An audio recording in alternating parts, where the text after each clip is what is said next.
Hello friends, welcome to Ocean Science. आज हम पढ़ने वाले हैं जी के question matrix and determinant chapter के। तो स्टार्ट करते हैं क्वेश्चन नंबर 1। फर्स्ट क्वेश्चन में आपको दिया है the system of the linear equation x plus y plus z is equal to 2, 2x plus 3y plus 2z is equal to 5 and 2x plus 3y plus a square minus 1 into z is equal to a plus 1। और आपको data में पूछा ये है कि ये system consistent कब होगी, इनकंसिस्टेंट कब होगी, या तो उसका यूनिक सॉल्यूशन कब मिलेगा।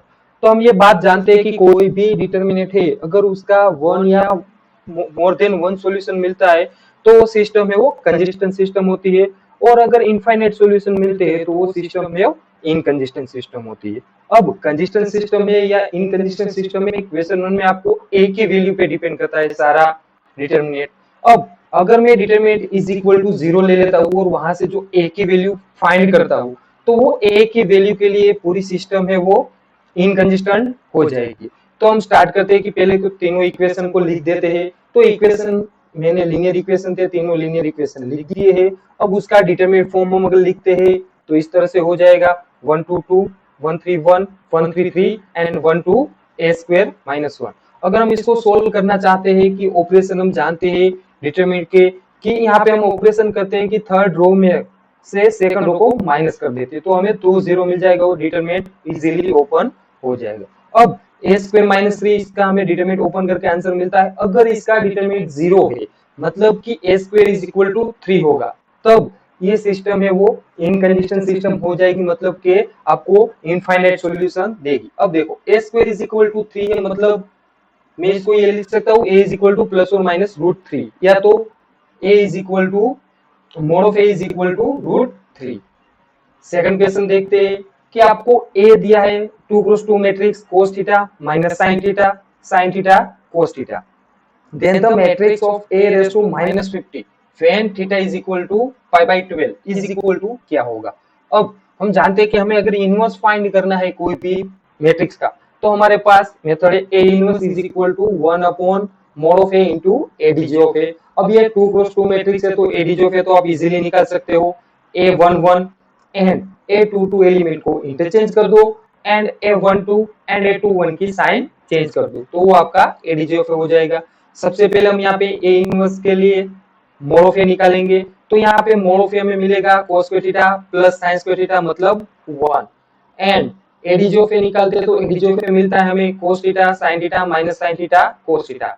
अब a इनवर्स फाइंड करते हैं तो 1 upon mod of a into ADJ of a, तो a इनवर्स हमें मिलेगा cos theta sin theta minus sin theta cos theta, और उसको मैं b बोल देता हूँ। अब b स्क्वायर फाइंड करता हूँ मतलब b इंटू बी, तो हम मल्टीप्लीकेशन ऑफ मैट्रिक्स जानते हैं। अगर इसको हम सोल्व करने जाएंगे तो ये मिलेगा हमें cos square theta minus sin square theta मतलब cos of 2 theta, sin square theta cos theta sin theta plus minus sin theta cos theta मतलब sorry cos square theta minus sin square theta cos of 2 theta, उसी तरह से sin of 2 theta minus sin of 2 theta and cos of 2 theta, ये हमें मिलेगा b square. उसी तरह से अगर हम b क्यूब फाइंड करेंगे तो हमें मिलेगा cos of 3 theta sin of 3 theta minus sin of 3 theta cos cube theta. यहाँ पे एक बात आपको याद रखनी है कि b क्यूब को मैं क्या लिख सकता हूँ a रेज टू माइनस 3।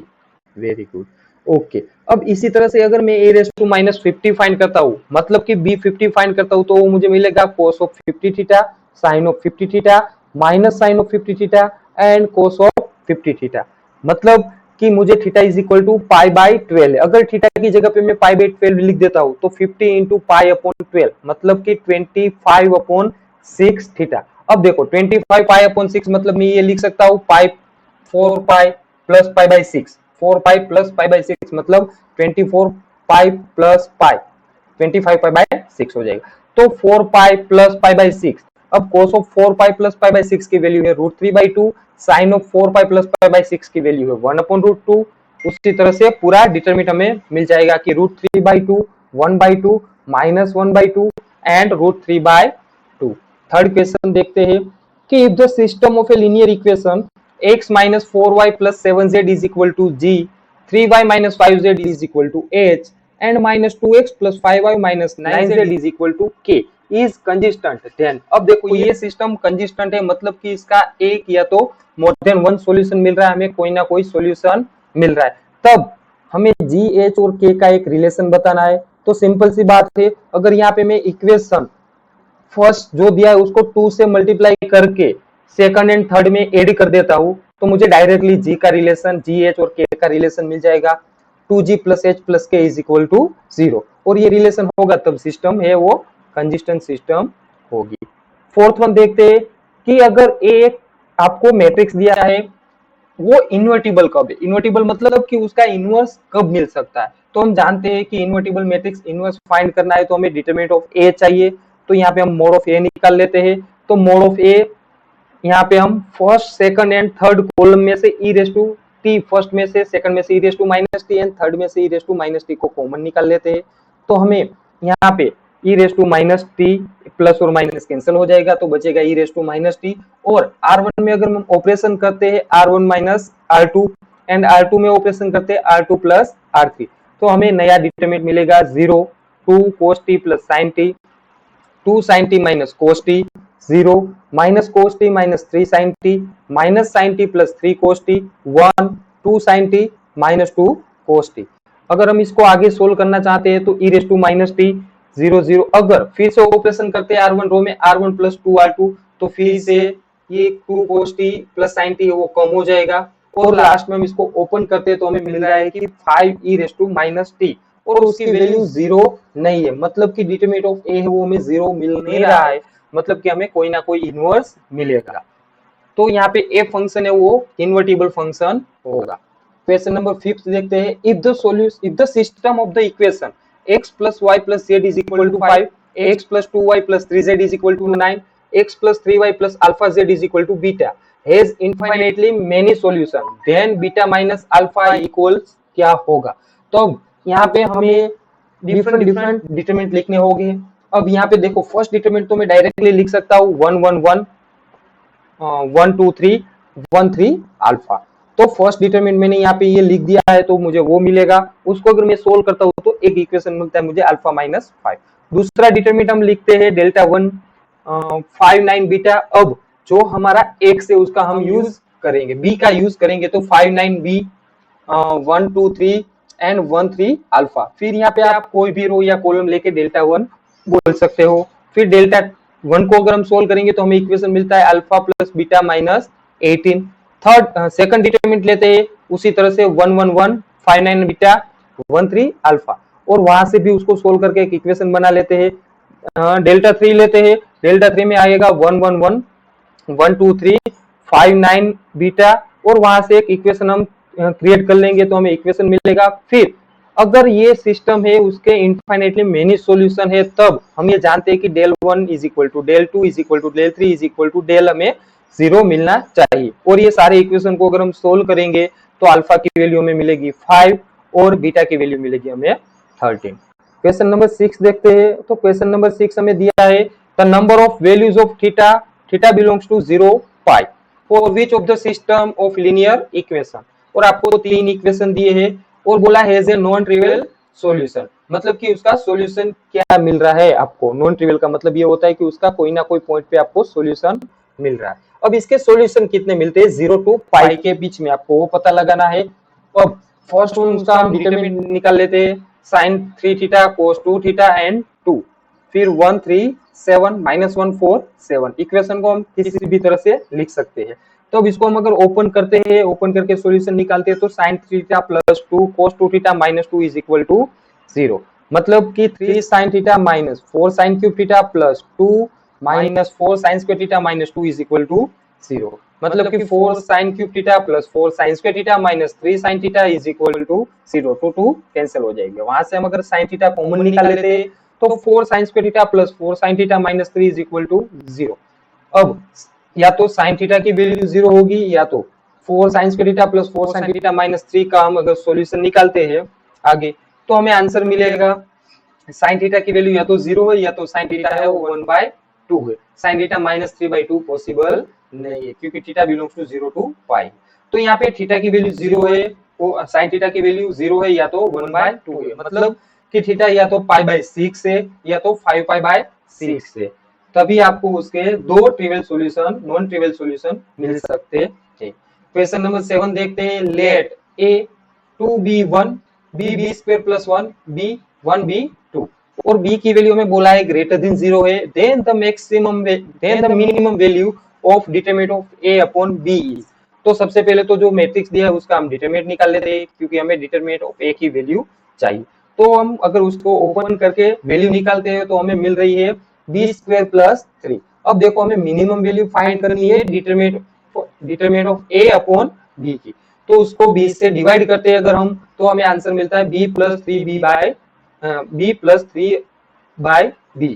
अब हम ये जानते हैं कि algebraic mean is greater than equal to geometric mean, इसका हम यूज करते हैं क्योंकि हमें मिनिमम वैल्यू चाहिए, तो एल्जेब्रिक मीन है वो greater than equal to geometric mean होता है। अब देखो b और 3b हमारे पास दो टर्म है, उसकी हमें मिनिमम वैल्यू चाहिए, तो b को मैं a बोल देता हूँ, 3b को मैं अगर b बोल देता हूँ, तो am एल्जेब्रिक मीन उसका क्या हो सकता है a प्लस b बाय 2, मतलब कि b plus 3b by 2 is greater than equal to उसका जियोमेट्रिक मीन, मतलब कि under root of a b, तो b इंटू 3 अपॉन b का अंडर रूट।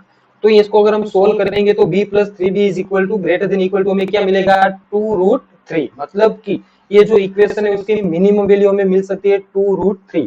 यहाँ पे हमने स्टैंडर्ड 11 की थ्योरी का यूज किया है कि AM algebraic mean is greater than equal to geometric mean.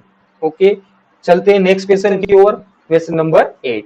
If the system of the linear equation 2x plus 2y plus 3z is equal to a, 3x minus y plus 5z is equal to b, and x minus 3y plus 2z is equal to c, where a, b, c are non-zero real numbers has more than one solution, कि इसके non real zero number है और उसके more than one solution मिल सकते हैं। तो हम जानते हैं कि system of the equation has more than one solution, मतलब कि डेल्टा डिटरमिनेंट 1 डिटरमिनेंट 2 डिटरमिनेंट 3 तीनों जीरो मिलेंगे तभी हमें मोर देन वन सॉल्यूशन मतलब कि इनफाइनाइट सॉल्यूशन मिल सकते हैं। तो डेल्टा 1 निकाल लेते हैं, वहां से इक्वेशन मिलेगा, फिर उसको अगर हम रिप्रेजेंट करते हैं तो हमें ए बी सी के फॉर्म में आंसर मिलता है, जो आंसर होगा b minus C minus A is equal to 0। ऐसा इक्वेशन एक हमने आगे देखा था, तो ये बात आपको याद रखनी है कि इनफाइनाइट सॉल्यूशन कब मिल सकता है कि उसका डिटरमिनेंट 1 डिटरमिनेंट 2 डिटरमिनेंट 3 सब जीरो मिलना चाहिए। क्वेश्चन नंबर 9 देखते हैं कि आपको दिया है let A 0 2 Q R P Q minus R P minus Q R, if A into A transpose is equal to I3, तब मोड ऑफ पी क्या होगा। अब यहाँ पे एक आपको बात बोल दी है कि ए और ए का ट्रांसपोज आई होता है, तो ए का ट्रांसपोज हम जानते हैं कि जिसको रो है उसको कॉलम बना दो, कॉलम है उसको रो बना दो, तो वो हमारा ट्रांसपोज हो जाएगा। अब यहाँ पे a into A T is equal to I है, उसका अगर मैं पहले तो a इंटू ए टी कर लू, मल्टीप्लीकेशन कर लू, तो मुझे मल्टीप्लीकेशन कुछ इस तरह का मिलेगा 4q square plus R square 2q square minus R square minus 2q square plus R square 2q square minus R square P square plus q square plus R square P square minus q square minus R square minus 2q square plus R square P square minus q square minus R square P square plus q square plus R square. अब उसको अगर हम solve करने जा रहे हैं तो हमें P square minus 3q square Q की इज इक्वल टू I3 हमें मैट्रिक्स दिया है, मतलब कि 1 0 0 0 1 0 एंड 0 0 1। अगर इसको हम सोल्व करने जाए इक्वल मैट्रिक्स की प्रॉपर्टी का यूज करके तो हमें एक इक्वेशन इस तरह का मिलेगा, P square minus 3q square is equal to 0, R square is equal to 1 minus 4q square, 2q square minus R square is equal to 0 and R square is equal to 2q square. तो यहाँ से हमें मिलता है P square is equal to 1/2, q square is equal to 1/6 and R square is equal to 1/3। हमें पूछा है mode of P क्या होगा, मतलब मोड ऑफ पी हमें क्या मिलेगा 1/√2। क्वेश्चन नंबर 10 देखते हैं कि if a minus B minus C 2b 2c 2a b minus c minus a 2c 2a 2b c minus a minus b is equal to a plus b plus c x plus a plus b plus c का whole square, और x की value zero नहीं है और a plus b plus c भी zero नहीं है, तब x की वैल्यू क्या होगी। तो इसको सोल्व करने के लिए सबसे पहले तो इसका हम डिटरमिनेंट निकालते हैं, ऑपरेशन करते हैं, R1 में ऑपरेशन कर रहे हैं R1 plus R2 plus R3, फिर ABC को कॉमन निकाल देते हैं तो हमें कुछ इस तरह का डिटरमिनेंट मिलेगा। फिर ऑपरेशन करते हैं हम C1 में ऑपरेशन कर रहे हैं C1 minus C3 and C2 में ऑपरेशन कर रहे हैं C2 माइनस C3, तो यहाँ से हमें एक डिटरमिनेंट मिलता है, उसको हम सोल्व करते हैं तो a प्लस बी प्लस सी और a plus B plus C का होल स्क्वायर मिल रहा है। अब हमें पूछा है x की वैल्यू क्या होगी, तो आप देख सकते हो कि यहाँ पे कहीं पे भी x यहाँ पे है, तो यहाँ पे x की जगह पे आप क्या पुट करोगे ताकि आपको answer a plus B plus C का होल स्क्वायर मिले। तो डेफिनेटली -2a -2b -2c अगर हम यहाँ पे पुट कर देंगे -2a -2b -2c, तो क्या मिलेगा -a -b -c, और उसका प्लस करेंगे प्लस ए प्लस बी प्लस सी का होल स्क्वायर, तो माइनस का स्क्वायर वैसे भी प्लस होने वाला है, तो आंसर में कोई चेंज होने वाला नहीं है। देयरफॉर यहाँ पे x की वैल्यू हमें मिलेगी -2a plus B plus C. Thank you, thanks for watching.